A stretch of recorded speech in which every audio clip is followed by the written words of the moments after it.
बिस्मिल्लाहिर्रहमानिर्रहीम, अस्सलाम वालेकुम नाज़रीन, मैं हूं आपका होस्ट शाह अहमद और आप देख रहे हैं मेरा ऑफिशियल यूट्यूब चैनल।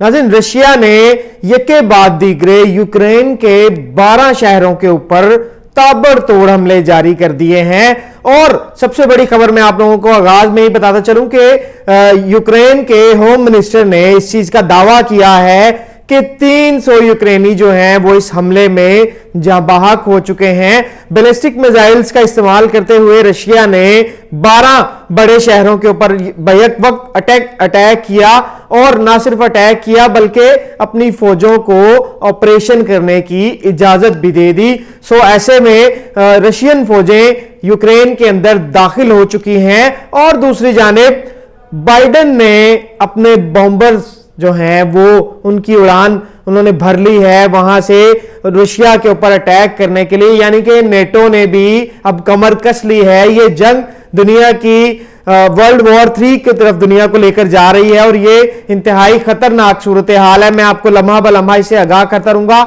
इसके अलावा मेरे पास और बड़ी अपडेट ये है कि बाइडेन ने अभी ट्वीट किया है और उसने कहा है कि कल मैं मीटिंग करने जा रहा हूं G7 की और हम रशिया के ऊपर पाबंदियां आयद करने जा रहे हैं, जबकि रशिया किसी भी सूरत पीछे हटने के लिए तैयार नहीं है। रशिया ने ताबड़तोड़ हमले जारी कर दिए हैं और हमलों का आगाज कर दिया है। अब यूक्रेनी होम मिनिस्टर ने यह ट्वीट करते हुए बताया कि उनके 300 आम शहरी जो हैं वो इन हमलों में अभी तक हलाक हो चुके हैं। इस जंग ने नाज़रीन पूरी दुनिया की बुनियादों को हिला कर रख दिया है। एक तरफ रशिया और चीन जैसी बड़ी सुपर पावर्स हैं तो दूसरी जानिब नेटो फोर्सेस और यूएसए खड़ा है। यूक्रेन को बलि का बकरा बना दिया यूएसए ने अपनी इस लफ्जी जंग के दौरान। वो लफ्जी जंग अब अमवात की तरफ कन्वर्ट हो चुकी है। ये जंग और बढ़ेगी और जिस तरह से हालात पैदा हो चुके हैं आप जान रहे हैं पूरी दुनिया के अंदर, ये बड़ी खतरे की बात है। आपको ये न्यूज प्रूफ के साथ सुना देता हूं, जरा ये न्यूज क्लिप सुन लें ताकि आपको आइडिया हो जाए कि मैं जो न्यूज आपको देता हूं हमेशा की तरह ऑथेंटिक देता हूं। ये जरा क्लिप सुनें। हमले का जवाब देने की तैयारी में नेटो, जो हमने आपको बताया कि इमरजेंसी मीटिंग बुलाई गई है, यूक्रेन की मदद के लिए 2 अमेरिकी बॉम्बर्स ने उड़ान भर दी है। तो ये बड़ी खबर, 2 अमेरिकी बॉम्बर्स ने उड़ान भर दी है। तो क्या इसका मतलब ये माने कि अब जो अमेरिका की तरफ से कहा गया था कि वो यूक्रेन की मदद करेगा, हालांकि इससे पहले उसने बोला था कि वो सीधे तौर पर इस जंग में नहीं उतरेगा, वो मदद करेगा, लेकिन क्या अब जो बॉम्बर्स उड़ान भर चुके हैं अमेरिका की तरफ से, तो ऐसे में अमेरिका की तरफ से इन बॉम्बर्स की युद्ध में एंट्री के तौर पर इसे देखा जाए, ये एक बहुत बड़ा सवाल है। क्योंकि दूसरी तरफ आप देखिए, एक तरफ रूस और बेलारूस दोनों हैं, ये 2 कंट्रीज हैं जो कि यूक्रेन के खिलाफ हमला लगातार कर रही हैं और यूक्रेन को तबाह करने पर यह आमादा है। और अब यह बड़ी खबर, क्योंकि अभी तक हम आपको जो बता रहे थे कि नेटो की तरफ से इमरजेंसी मीटिंग बुलाई गई है, कैसा एक्शन लिया जाना चाहिए, क्या जवाब दिया जाना चाहिए, यह खबर हम आपको बता ही रहे थे कि इस बीच यह बड़ी खबर आ गई है कि अमेरिका के 2 बॉम्बर्स उड़ान भर चुके हैं। तो क्या अब इसमें अमेरिका की तरफ से जो बॉम्बर्स के जरिए जो मदद है वो पहुंचाई जा रही है, एंट्री अमेरिका की इसमें मानी जाए, ये एक बहुत बड़ा सवाल है।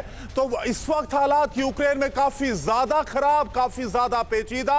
यहां पर 23 से ज्यादा ठिकानों पर हमला रूस की तरफ से किया गया और जैसा पोर्ट ऑफ ओडेसा वहां पर बता रहे कि रशियन मैरीन जो कमांडोज है वो पहुंच गए। हर तरीके से 3 तरफ से इस वक्त यूक्रेन को घेर रखा है, वहां से एंट्री रशियन आर्मी की हो रही है। और ये देखिए, यह हम आपको वो भी दिखा रहे हैं डेटा, किस तरह से जो फ्लाइट ऑपरेशंस हैं वो भी इन हमलों की वजह से पूरी तरह से बंद हो गए हैं। और ये बड़ी खबर इस पूरे हालात में, और ये बहुत बड़ी खबर, बहुत बड़ा डेवलपमेंट किया, अमेरिका के 2 बॉम्बर्स ने उड़ान भर ली है। तो क्या ये सीधे तौर पर अब यूक्रेन को मदद पहुंचाने, क्योंकि यूक्रेन लगातार पूरी दुनिया से अब गुहार लगा रहा है, मदद की अपील कर रहा है कि वहां पर हालात बहुत ज्यादा इस वक्त एक बहुत बड़ी खबर आ रही है, रूस के हमले में यूक्रेन के 300 लोगों की मौत हो गई है।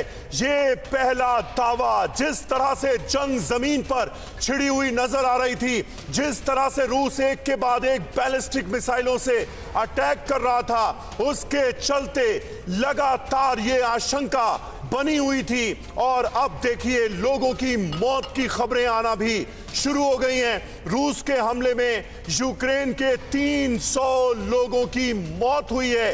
ये दावा यूक्रेन के होम मिनिस्टर की तरफ से किया गया है।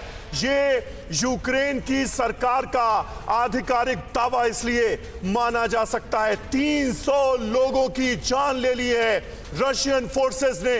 यह दावा यूक्रेन की सरकार की तरफ से, यूक्रेन के गृह मंत्री की तरफ से की गई है। खुद यूक्रेन के गृह मंत्री इस खबर की पुष्टि कर रहे हैं, कॉन्फर्मेशन दे रहे हैं कि 300 लोगों की जान अब तक जा चुकी है। रूस की तरफ से जो लगातार हमले हो रहे हैं, जिस तरह से 12 शहरों पर एक के बाद एक बैलिस्टिक मिसाइलें दागी गई हैं, नेवल बेस को बर्बाद करने की कोशिश रशियन फोर्सेस ने की है। कुल मिलाकर अब तक 300 लोगों की जान। तो जी नाज़रीन, आपने ये क्लिप सुन लिया कि कैसे रशियन जो प्रेसिडेंट है इन्होंने ऑर्डर दिया, इसके बाद स्पेशल ऑपरेशन का आगाज कर दिया गया यूक्रेन के अंदर और यूक्रेन पर बम्स की बारिश कर दी गई। और इस ना सिर्फ बारिश कर दी गई बल्कि 12 शहरों को तबाह बर्बाद कर दिया गया रशिया की जानिब से। यूक्रेन अब पूरी दुनिया के सामने झोलियां फैला फैलाकर माफिया मांग रहा है। पहले तो ये यूएसए और नेटो की गोद में बैठा हुआ था, अब जब सर पे जंग उनके मुसल्लत हो चुकी है तो अब यूक्रेन को कुछ समझ नहीं आ रहा। पुतिन जो है वो किसी भी सूरत पीछे हटने के लिए तैयार नहीं है। बाइडेन ने भी ऑर्डर दे दिए हैं, नेटो फोर्सेस मुकम्मल तौर पर कमर कस ली है उन्होंने और वो रशिया के ऊपर हमला करने जा रहे हैं। यानी कि वो यूक्रेन की तरफ से मुकम्मल तौर पर अब जंग लड़ेंगे। पहले तो वो कह रहे थे कि हम डायरेक्टली इन्वॉल्व नहीं होंगे इस जंग में, लेकिन अब अगर ये बॉम्बर्स तैयारों ने अगर उड़ान भरी है और ये हमला करने जा रहे हैं रशिया के ऊपर, तो ये इस बात का इशारा है कि नेटो अब पूरी तरह से इन्वॉल्व हो चुकी है। यानी कि ये खिता अब एक नई जंग के अंदर दाखिल हो चुका है। ये इंतहाई खतरे की बात है। नाज़रीन, मैं आप लोगों के सामने लम्हा ब लम्हा अपडेट्स लेकर हाजिर होता रहूंगा यूक्रेन और रशिया के हवाले से। उम्मीद करता हूं आपको वीडियो पसंद आई होगी। वीडियो पसंद आई है तो वीडियो को लाइक करें, कमेंट में अपनी राय का इजहार करें। मिलते हैं अगले वीडियो में, मुझे इजाजत दीजिए। अल्लाह हाफिज।